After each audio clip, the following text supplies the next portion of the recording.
नमस्कार, मैं विनीत राय हाजिर हूँ अपनी खास पेशकश लेकर, जिसमें मैं आपको बताऊंगा बॉलीवुड के एक ऐसी अधूरी प्रेम कहानी के बारे में जिसे आपने पहले कभी नहीं सुनी होगी।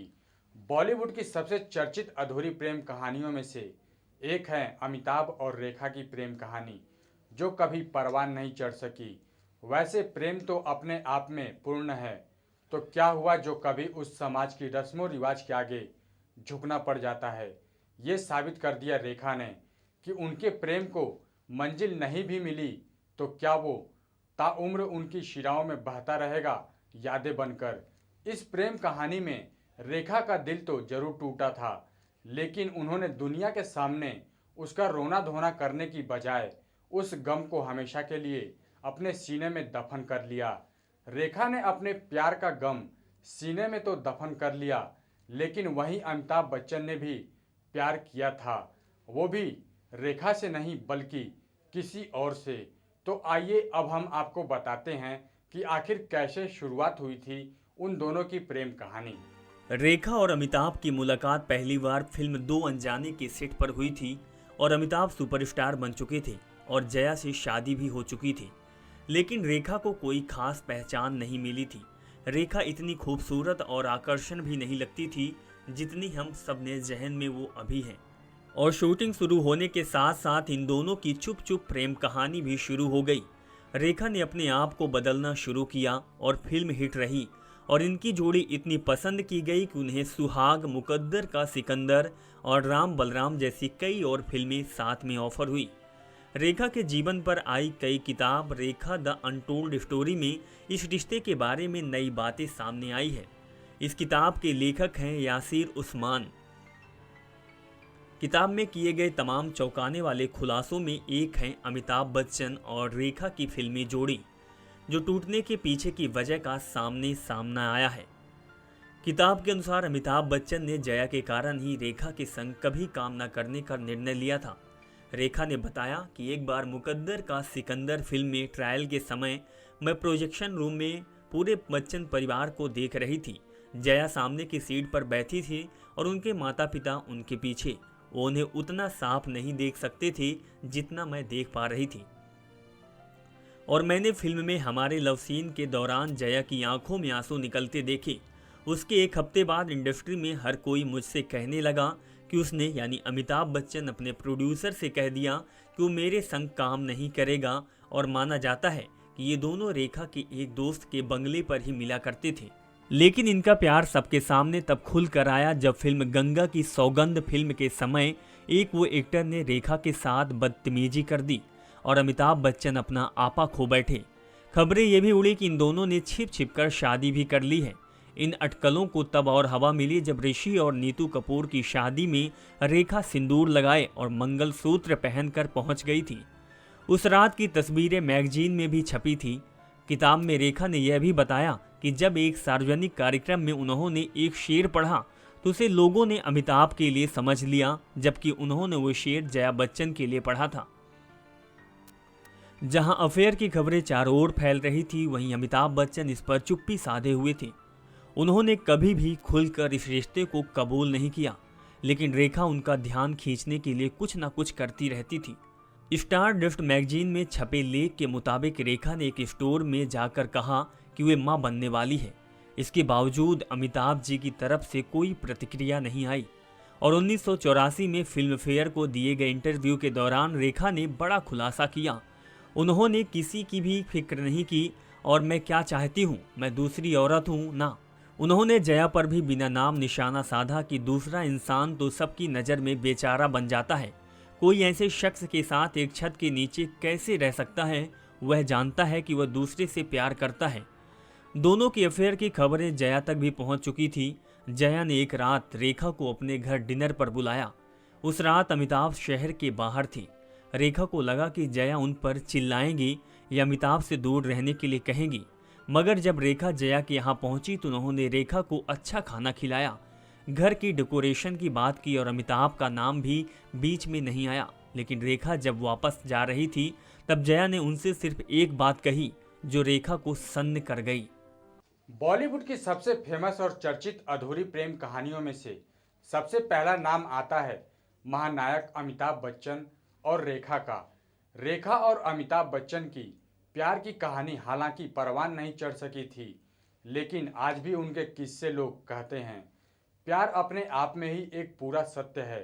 भले ही समाज या रीति रिवाजों के आगे आपको झुकना पड़े, लेकिन प्यार कभी भी कम नहीं होता है।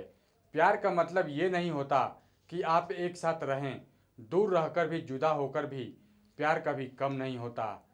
प्यार को मंजिल नहीं मिली तो क्या हुआ, लेकिन प्यार की उन यादों में बने रहना ही सच्चे प्यार की निशानी होती है।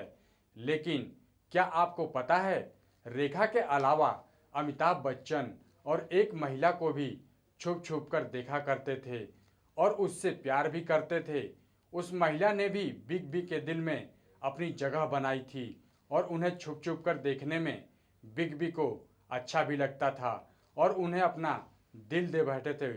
एक समय ऐसा था जब अमिताभ बच्चन इस महिला की खूबसूरती के कायल हो गए थे। अब आप भी सोच रहे होंगे कि आखिर ये महिला कौन थी, तो चलिए आपको बताते हैं कि कौन थी अमिताभ बच्चन का प्यार। आज हम आपको बॉलीवुड महानायक अमिताभ बच्चन के बारे में ऐसी बात बताने जा रहे हैं जो शायद ही आपने आज से पहले कभी सुना होगा। जी हाँ, बॉलीवुड के महानायक तथा बिग बी के नाम से पहचान बनाए हुए अमिताभ बच्चन को कौन नहीं जानता। लोग उनके बारे में हमेशा जानने के लिए उत्सुक रहते हैं और 90 के दशक में अमिताभ और रेखा को लेकर कई सारी चर्चाएं हुई, जिसे आपने पहले भी सुना होगा। बॉलीवुड की सबसे चर्चित प्रेम कहानियों में से एक रही है रेखा और अमिताभ की कहानी। खबरें ये भी थी कि इन दोनों ने छिपकर शादी भी कर ली थी और रेखा अमिताभ के नाम पर सिंदूर लगाकर मंगलसूत्र पहनकर घूमती थी। लेकिन अफेयर की खबरों पर अमिताभ बच्चन चुप्पी साधे हुए थे, कभी भी उन्होंने इस बारे में कुछ नहीं कहा।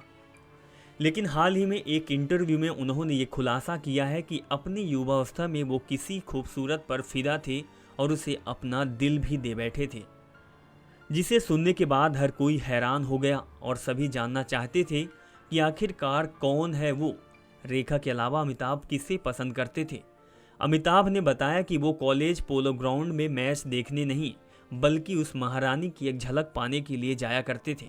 जबकि ये कोई आम महिला नहीं, बल्कि जयपुर की पूर्व महारानी गायत्री देवी थी, जिस पर वो फिदा हुए थे। ये राज अमिताभ बच्चन ने उनकी पुण्यतिथि पर बोला। महारानी गायत्री देवी के निधन के बाद अमिताभ ने अपने ब्लॉग में लिखा था कि वो अच्छी मेजबान थी और वो रेशमी परिधान में पोलो ग्राउंड पहुंचती थी, जिससे वो सुंदरता की मूर्ति दिखती थी। हम आपको बता दें कि गायत्री देवी और अमिताभ बच्चन कई बार फिल्मों की शूटिंग के दौरान मिल भी चुके थे। महारानी गायत्री देवी सच में बहुत ज़्यादा खूबसूरत थी, क्योंकि अमिताभ बच्चन ही नहीं बल्कि शाहरुख खान भी उनकी खूबसूरती के गुणगान गाते दिखे हैं। दरअसल शाहरुख खान की एक बार पूछा गया कि उन्होंने सबसे ग्लैमरस लेडी कौन लगती है, तो उनका जवाब था गायत्री देवी। हम आपको बता दें कि वो महिला और कोई नहीं बल्कि दुनिया की सबसे खूबसूरत महिलाओं में शामिल महारानी गायत्री देवी थी, जो जयपुर की पूर्व महारानी गायत्री देवी की खूबसूरती का हर कोई दीवाना था। भले ही बॉलीवुड में गायत्री देवी का कोई नाता नहीं था, लेकिन फिर भी अमिताभ कॉलेज के दिनों में गायत्री को अपना दिल दे बैठे थे। बॉलीवुड के महानायक अमिताभ बच्चन महारानी गायत्री देवी के इस कदर दीवाने हो गए थे कि उनकी एक झलक पाने के लिए हरदम बेताब रहते थे। जवानी के दिनों में महारानी गायत्री देवी की खूबसूरती के चर्चे दूर दूर तक हुआ करते थे। वैसे तो अमिताभ बच्चन सोशल मीडिया पर काफ़ी एक्टिव रहते हैं। उन्होंने अपने ब्लॉग पर महारानी गायत्री देवी की खूबसूरती का बखान भी किया। साथ ही उन्होंने अपने ब्लॉग पर लिखा था कि जब वह रेशमी कपड़ों में पोलो ग्राउंड जाती थी तो उन्हें देखने के लिए अमिताभ बच्चन भी ग्राउंड जाया करते थे। वह ग्राउंड में मैच नहीं बल्कि महारानी की सुंदरता को निहारते थे। अमिताभ बच्चन ने एक इंटरव्यू में बताया था कि जब फिल्म की शूटिंग के लिए उन्हें जयपुर जाना होता था तब वह रानी से जरूर मिलते थे। एक बार तो रानी ने उन्हें अपने महल में भोजन के लिए भी बुलाया था और उनके लिए खास तरह के व्यंजन भी बनाए थे। बॉलीवुड के महानायक की नहीं बल्कि किंग खान भी गायत्री देवी की खूबसूरती के दीवाने थे। बॉलीवुड के शहंशाह शाहरुख खान ने एक इंटरव्यू में बताया था कि महारानी गायत्री देवी दुनिया की सबसे खूबसूरत महिलाओं में से एक हैं। सदी के महानायक बॉलीवुड के बादशाह अमिताभ बच्चन हमेशा से ही लोगों की प्रेरणा के स्रोत रहे हैं और उनके अभिनय की दुनिया हमेशा से ही कायल रही है। देश क्या, विदेश में भी उनको लोग भगवान का दर्जा देते हैं और बॉलीवुड में उनको बादशाह के नाम से जाना और पुकारा जाता है। अभी तक तो अमिताभ बच्चन का प्यार रेखा को बताया जाता था, लेकिन जब हाल ही में अमिताभ ने अपने इस प्यार के बारे में खुलासा किया तो सभी लोग जानकर हैरान रह गए और लोगों को विश्वास ही नहीं हो रहा था। बीते समय के साथ अमिताभ ने अपने इस प्यार को भुला दिया, लेकिन कहीं ना कहीं उनके जहन में उनका ये पहला प्यार आज भी जिंदा है। तो दोस्तों, आज के लिए बस इतना ही। हम फिर हाजिर होंगे अपने अगले प्रोग्राम में।